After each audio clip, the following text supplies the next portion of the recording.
চলে এসেছি আবার একটা মিনি ব্লগ নিয়ে। তো গতকাল আমি, বোন আর মনোজিৎ গেছিলাম বারোদোল মেলায়। আর আগের দিন তো ফুল ব্লগ শেয়ার করেছি, সবাই দেখেছো কিনা জানি না, যারা দেখোনি তারা কিন্তু অবশ্যই দেখো। আর যাই হোক, মেলায় গিয়ে ফার্স্টেই খেলাম আমরা লস্যি। তারপরে মেলার এদিক ওদিক ঘুরতে ঘুরতে চোখে পড়লো এই সুন্দর এই পাখির খাঁচার মধ্যে এই জিনিসটা, খুবই পছন্দ হয়েছিল, এটা কিনলাম। তারপর খেলাম কাঁচরাপাড়ার সুধীরের স্পেশাল ঘুগনি।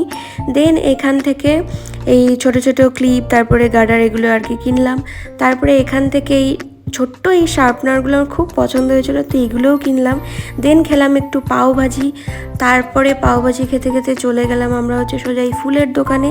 আর এখান থেকে মা বলেছিল যে ফুল কিনে আনবি কটা, তো পছন্দ করে এই স্টিকগুলো কিনলাম। তারপরে আরও অনেক অনেক জিনিস কিনেছি, কিন্তু সব কিছু তো এই ভিডিওতে শেয়ার করতে পারলাম না, ছোট্ট ভিডিওতে। তারপরে একটু বাদাম কিনে, জিলিপি কিনে আর একটু সোডা খেয়ে বাড়ির উদ্দেশ্যে রওনা দিলাম। তো ভিডিওটা কেমন লাগলো অবশ্যই জানিও। টাটা।